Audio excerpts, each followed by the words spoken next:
Hello everyone, welcome back to the Indie Geek Guy channel. I'm Martin and today we're looking at The Matrix. So first things first, full disclosure, I have already seen The Matrix because of course I have. But obviously like everybody else, I recently just saw The Matrix 4 or Matrix Resurrections trailer. Didn't do it for the channel, sorry about that, that's the way it went. And instantly just wanted to go back and watch the other movies. It's been a little while since I've watched them. Well actually the first one, I was lucky enough, the first one I saw in cinema. So I've seen this one relatively recently, like 2 years ago. But the other two and 3, I've not seen since probably my early teens, which, you know, sadly is a long time ago now. So I'm very much excited to go back to those two and see what I remember from them and any of the story beats and stuff, and just get myself refreshed and catched up for the new one for when that comes out. But in terms of this movie, the first Matrix, I remember pretty much all of it, but I just wanted to have a look at it. So this is going to be more in the vein of my The Thing, John Carpenter's The Thing reaction commentary kind of video. Just going to be going through it, talking about what I like about it, you know, all that stuff. See if there is anything that I have forgotten about, because, you know, there's always a chance for that. All that kind of thing, because, you know, I love this movie. It's probably one of my favorites. It was definitely one of the most influential on me in terms of driving me towards an interest in film and filmmaking. So yeah, it's gonna be a fun ride. I really enjoy this film. It's, like I say, one of my favorites, and I can't wait to get into it with you guys this time around. So without further ado, let's jump into the original The Matrix. Don't you just love how dingy the 90s were? Give me that grunge. Cover it in grunge. The orders were for your protection. I think we can handle one little girl. No, you can't. No, you can't. You can't do it. This is such a great setup. Like, this whole opening sequence is great. There it is. The infinitely parodied jump shot.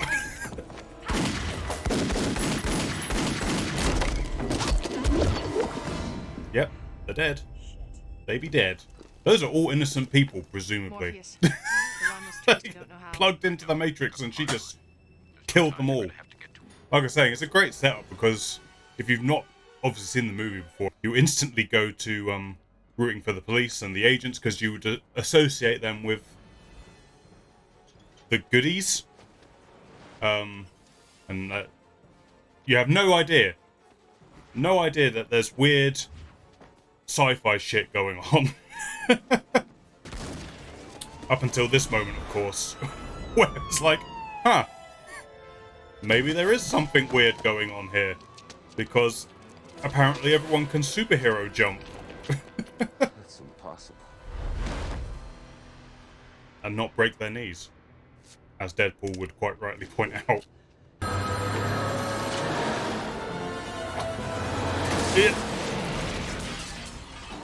Like, imagine that, like, people just seeing that for the first time going, why is the truck driving into her? How did the agent get the truck? Why is she risking her life for a telephone? Imagine it. Oh, I love it. I love it. This movie's too cool. It's too cool.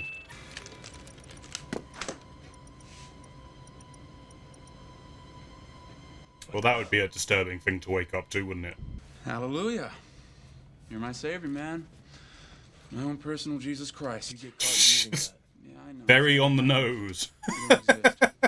I don't mind, though. He can be on the nose if he wants to. It's cool enough. Who are you? My name is Trinity. The Trinity?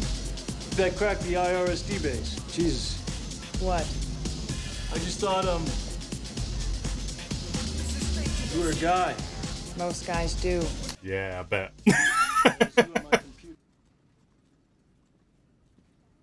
I mean, his screen's not even on. Thomas Anderson? Just zoned out in the corner here. That's me. Have a nice day. Is that Mouse? I'm fairly sure it is, but I never get a good enough look at his face. Stay here for just a moment. I like that he nodded at his phone. There are two ways out of this building.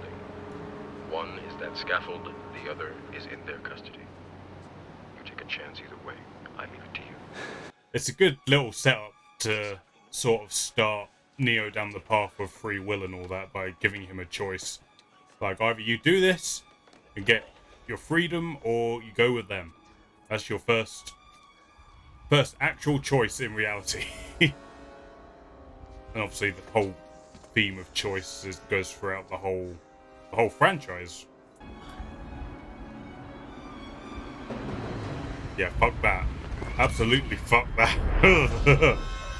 I'm not even that bothered by heights, but I would probably turn my ass around as well. This is great. This little set above the screens, like obviously in the second movie that comes back into play. But it's like an image you see in this movie, and yet you never kind of question what it is. It seems that you've been living two lives. In one life, you're Thomas A. Anderson, program writer for a respectable software company. Hugo Weaving's performance in this really reminds me of Alan Rickman's in the Harry Potter. Like, they have that same sort of droll delivery, which is just really effective and like unsettling. I want my phone call. And tell me, Mr. Anderson, what good is a phone call if you're unable to speak? Oh, here we go. This fucking scene, when I first saw it, fucking messed with me, dude. Like, it disturbed me so much. Ugh. Oh, look at it. Ew. Come on now. And then if that's not bad enough, what happens next? Like, nope. It made me so nervous about my tummy in so many ways.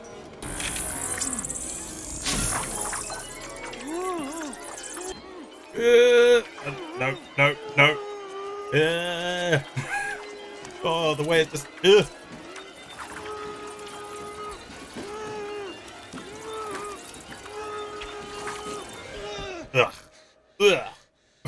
It's still disturbing. Still just as gross. However many times I've seen this film, it's still just as fucking gross. You know that road. You know exactly where it ends. And I know that's not where you want to be.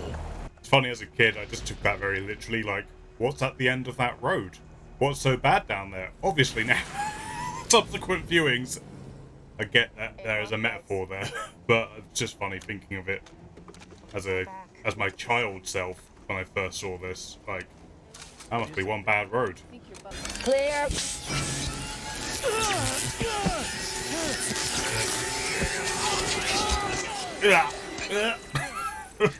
Jesus Christ, that thing's real! Yeah, it is. Yeah, it's real. I don't know what's worse, it going in or coming out. I can't decide. The world that has been pulled over your eyes to blind you from the truth. That you are a slave, Neo, born into a prison that you cannot smell or taste or touch. A prison for your mind. Kind of a terrifying thought. Although, personally, I don't think we're inside a massive computer. I know a lot of people did think that they might be after seeing this.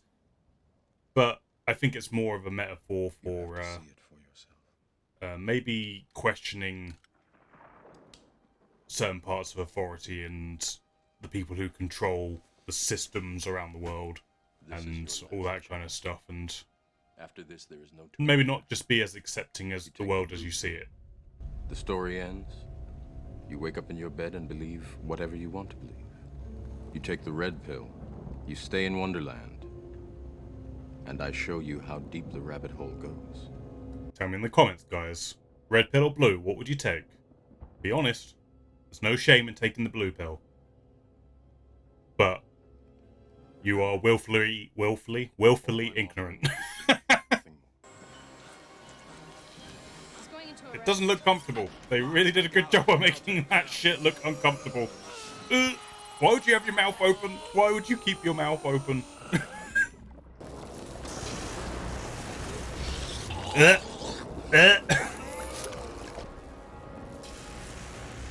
Oh, we do love a bit of cyberpunk body horror grossness.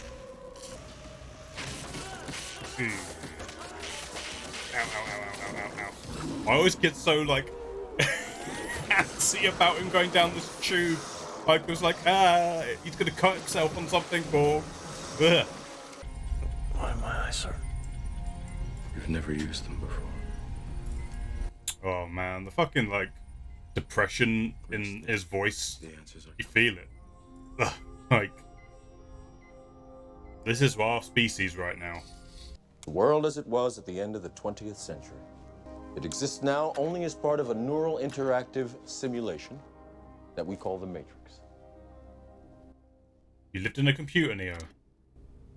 You've Wasn't been it great? living in a dream world, Neo. Or dream world. That's the more poetic way This of is the putting it. world Again, as it exists Morpheus much better today. with words than anyone.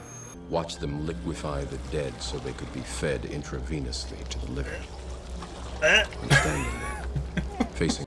The Matrix is a computer-generated dream world in order to change a human being into this. Depressing, huh? No. When the Matrix was first built, there was a man born inside who had the ability to change whatever he wanted. There are those of us who have spent our entire lives searching the Matrix, looking for him. I believe that search is over. That's right, Neo. You're Jesus. Enjoy being this new savior of all mankind. Your training.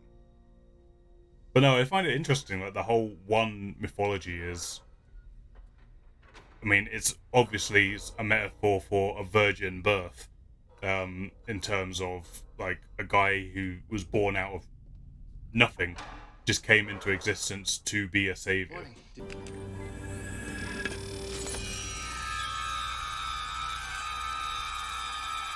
get, like, an electronic high off of this. Mikey, I think he likes it. I always wondered, are they able to use these skills in the real world as well, or is it just their digital self who can use them? Like, can they learn how to pilot these hover ships instantly via this? That's so fucking cool. Morpheus is fighting Neo. They're so eager. Jump over this table. God damn, I gotta see this shit. And the music's so cool.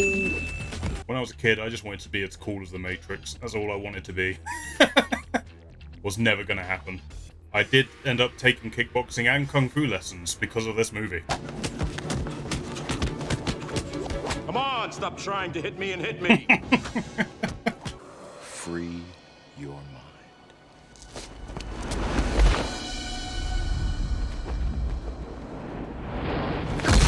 Bam.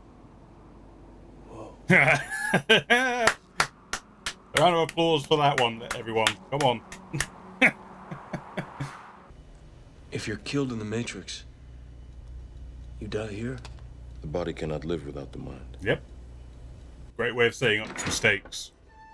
Like, in case anyone in the audience was thinking it. Well, they're in a machine. They won't die, but there you go. What are they? Sentient programs.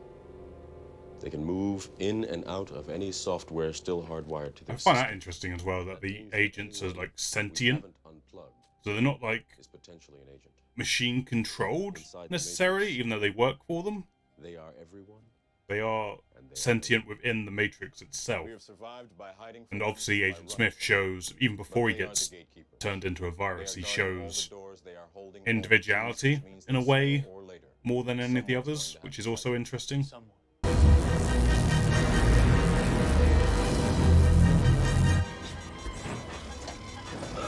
I also love the ships in this movie. I love all the hovercrafts and stuff. Like, they look cool, the design's cool, the sound is cool, all of it. So you're here to save the world. What do you say to something like that? You see an agent, you do what we do. Run. You run your ass off. Thanks for the drink. Yeah, thanks for the pep talk, dude. You've made me really confident in why I've been brought here.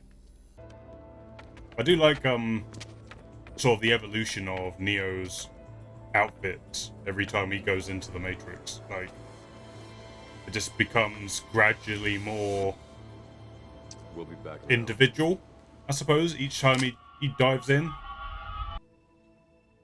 This movie loves reflections. There's so many shots that just use reflections. And don't worry about the vase. What vase? That vase. That vase. I kind of find the Oracle to be, because, you know, she's meant to be some sort of computer program. She's like the equivalent of, like, predictive text.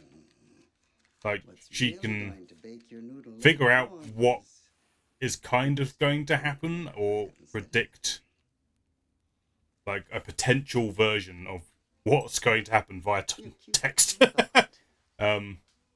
Like a computer program can guess the most probable thing based on data. But you already know what I'm going to tell you. I'm not the one. Sorry, kid. You got the gift. But it looks like you're waiting for something. So this is what's interesting. Is she just telling him this to push him in the direction of becoming the one? Or is it, like I say, like predictive text, where she can see the potential of what should happen, but she doesn't know it for certain, or, you know, all that kind of stuff. It's been debated for ages. In the one hand, you'll have Morpheus's life. And in the other hand, you'll have your own. One of you is going to die. Which one will be up to you?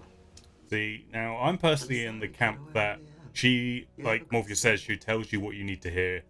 This is all just her, like, pushing him into where he needs to be. Like, don't worry about it. You have to make the choice. Make the choice. In order for you to be the one, you have to take that leap. A leap of faith, if you like. Oh no. Yeah. Oh no. I always felt so bad for him, but at least he gets to go out like a fucking champ. Like, look at this shit. Look at it.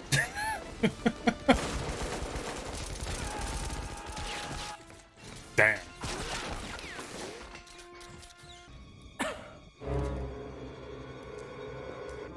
Don't do it, Cypher, you little shit.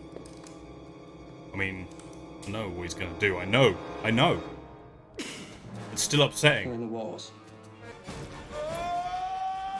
Oh, damn.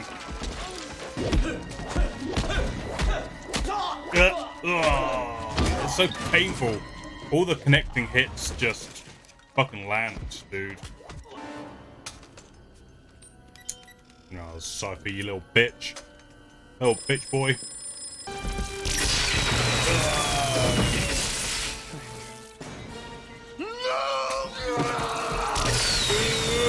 Poor Dozer. Poor Dozer. He did not deserve this.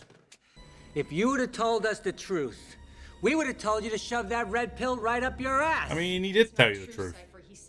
He told you the truth. It's just not the truth you wanted to hear. All I do is pull the plug here. But there, you have to watch APOC die. Oh, it's so... Welcome to the real world.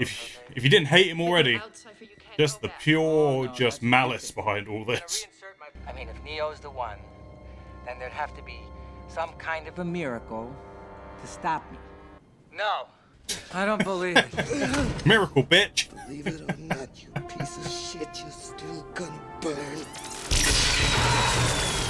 That's why the Matrix was redesigned to this, the peak of your civilization. I say your civilization. The peak, baby. Thinking for you, Late our 90s. civilization, which the future is our world, Morpheus. The future is our time. Down here, it's our time. Our time. There could be a problem. Why didn't they get Sean Astin to play fucking Agent Smith? I'm really hoping in the new movie this happens, but it's just wall-to-wall trench coats and leather. That's why it's going to work. I need trench coats.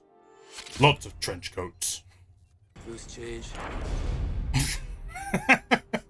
Yeah, yeah, you fucked.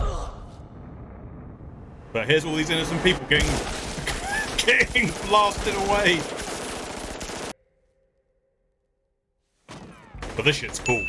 This the song, this action sequence, everything about this scene is so just legendary. Legendary.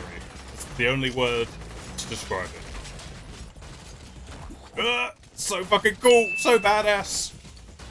You gotta love it. Here he goes. Whoa! Oh. Like, as far as I'm concerned, after being this fucking badass, Keanu Reeves can do no wrong. Trinity! Help! Yeah. It's so cool. God damn it, it's so cool. I've said it. I'll say it again. The amount of times I tried to pull that move off after I saw this, I'm amazed I haven't like damaged my back permanently. Dodge this. Oh yes. Hell yes. She fucking took one out. She did it.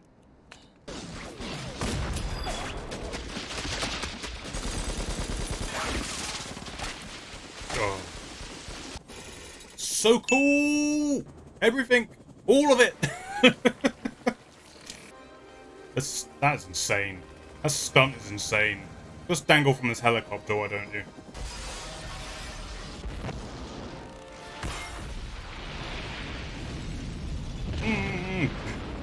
So goddamn metal. All of it. This beautiful mirror of the opening scene. Yeah. God damn, this final act is just wall to wall fucking iconic scenes, man. Oh, look at it. Oh, so good. You're empty. So are you. And the rivalry doth begin.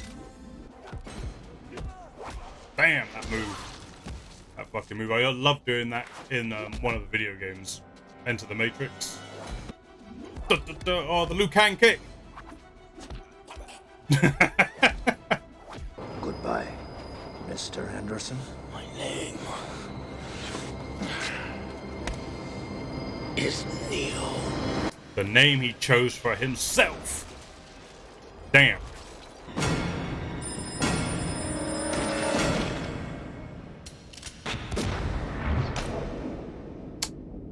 Well, that sucks. Well, this is so visceral, though, this fucking... Like, the blood splats on the back of the wall and everything, with all the hits.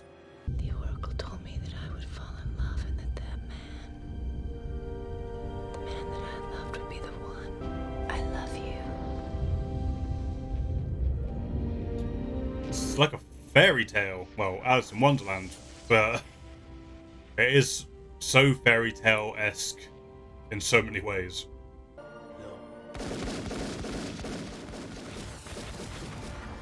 God damn, if you didn't think it could be any cooler, then this happens.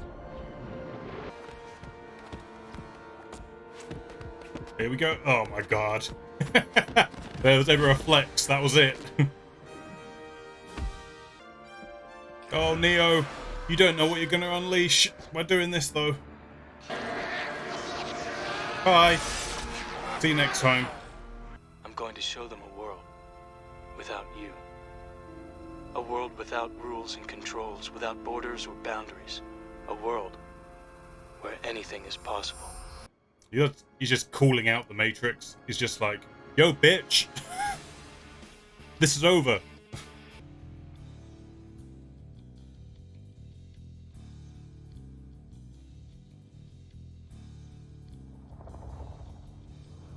And he's also Superman. There we go. That was the Matrix. God damn.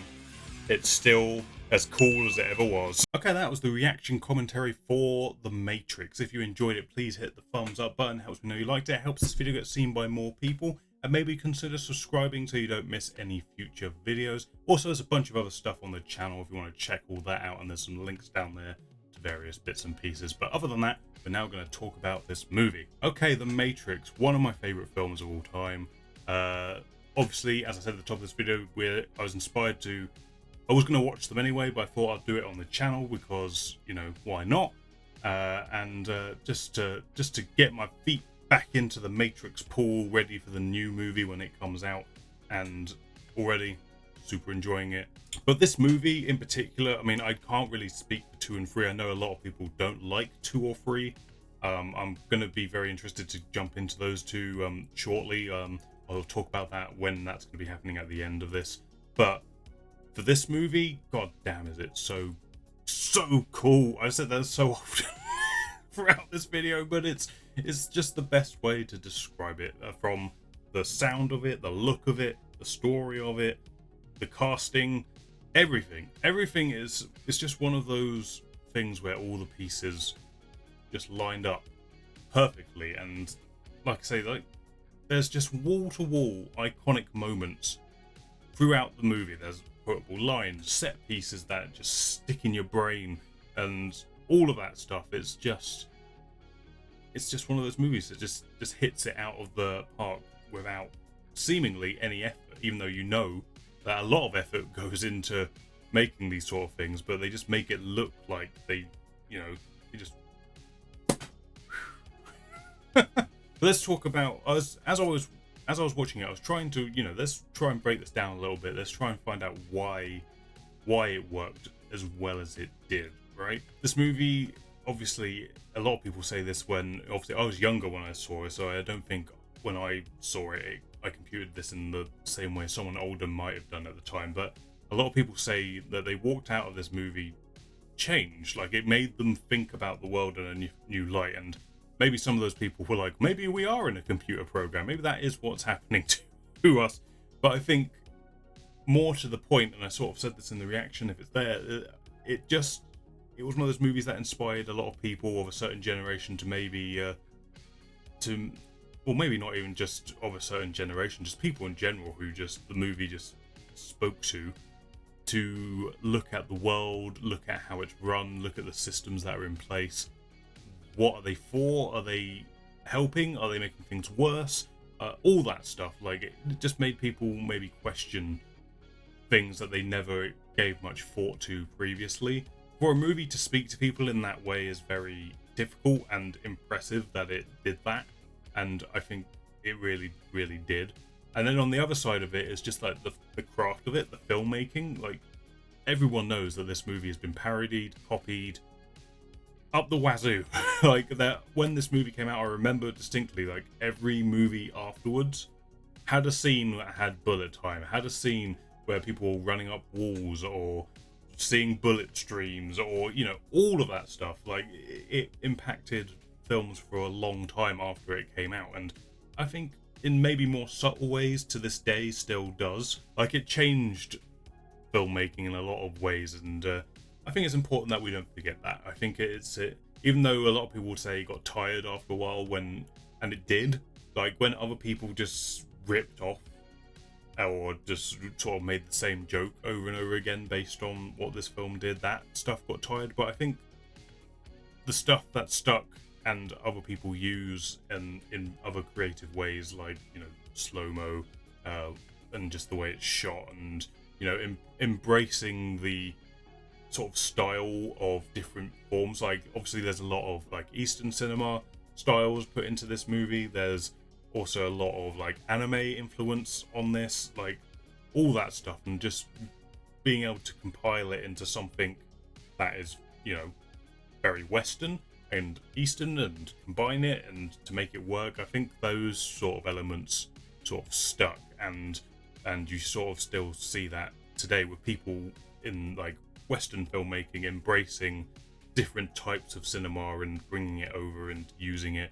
Sometimes not very well, but sometimes it works, and I enjoy the fact that that the door has been open to sort of mix up those styles quite a lot. And I think The Matrix had quite a lot to do with showing that that could be successful. So there's that, but then in terms of what the appeal of the movie is, like, there's the whole, obviously, like I said, the expanding your mind to think about things in a way you might not have done previously, but there is also something very traditional about The Matrix in that it does what, you know, Star Wars does and a bunch of other things, where it combines a genre with fairy tale. And obviously there's a lot of Alice in Wonderland stuff in here, the white rabbit down the rabbit hole, at the end, you know, you have the literal kiss of life and all that stuff, all that very traditional fairy tale beats, but then just covered in this grungy, cyberpunky, like apocalyptic kind of setting and story. And, you know, it just works. It's just one of those marriages that just works beautifully along with everything else that works so well. But I think the most interesting thing is maybe playing with the idea of and it's something I really liked and something I noticed more and more as I watch this movie again as I get older, is the whole idea of like the sentient nature of the Matrix itself, like the programs within it, like the Oracle, and we'll meet some more of them in the sequels, and then the agents as well, like, who are programs designed by the machines to police the Matrix. But then here we have Agent Smith, who clearly has sort of motivations and emotions of his own, and he's sort of, you know, when he sort of unplugs himself and everything, you sort of see like that there's a mask there, and he has his own, like I say, emotional connections to events that are unfolding. And I think that's something that could be interesting to be explored further. And I mean, again, I can't remember 2 and 3 that well, and I know that Agent Smith sort of becomes like the virus incarnation of himself, like just like he was talking about in this movie. But yeah, I'm interested to see if the 4th movie does more with that when it comes out, and to see how that might factor in. So really like the sort of tonal shifts this movie goes through. It's literally like you can see the movie changing gear every so often. Like I say, at the beginning of the movie, it's got like this very, very sort of 90s grungy look and aesthetic, and, you know, it's all in that sort of hacker, cool cyber sort of look and style. But then as it progresses and we get into the apocalyptic, machines are taking over, the tone sort of changes, and the look of it changes just a little bit into this kind of, you know, almost alien, Blade Runner-esque, Terminator kind of look. And that's, you know, I enjoy that aesthetic as well, even though it's very dark and depressing. But then it's like, as Neo understands the Matrix more, the more he sort of dives into it. Like I mentioned in the reaction, like his outfit changes to reflect like a more of a grasp on his own individuality and who he's choosing to become.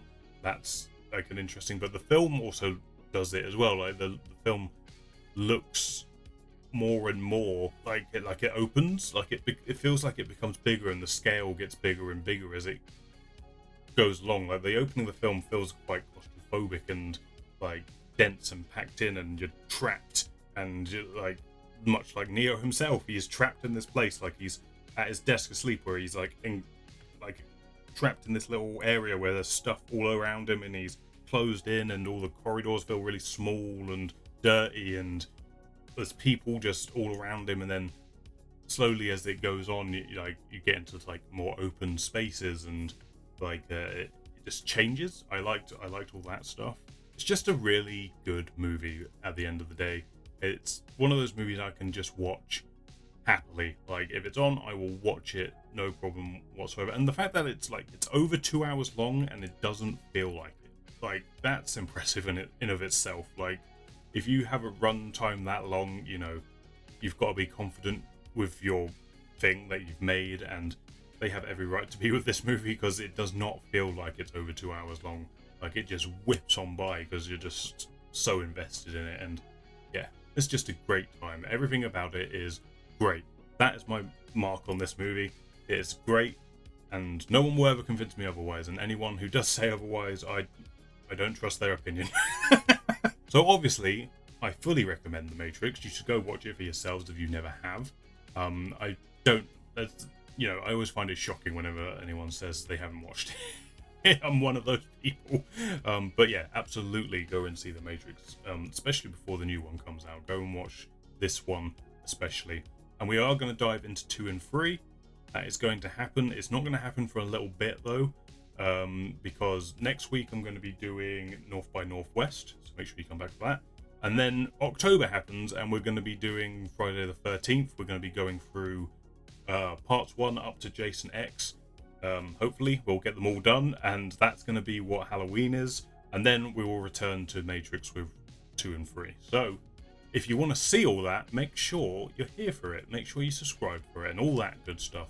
But for now, I will catch you later. Thank you for watching this video, guys. If you enjoyed it, please hit the like button. It helps this video get seen by more people and lets me know that you enjoyed yourselves, and maybe consider subscribing so you don't miss anything in the future. And again, that's the best way to let me know that you like this content and that you want to see more of it. Other than that, as I said, hope you enjoyed it, and thank you for watching. I'll catch you on the next one.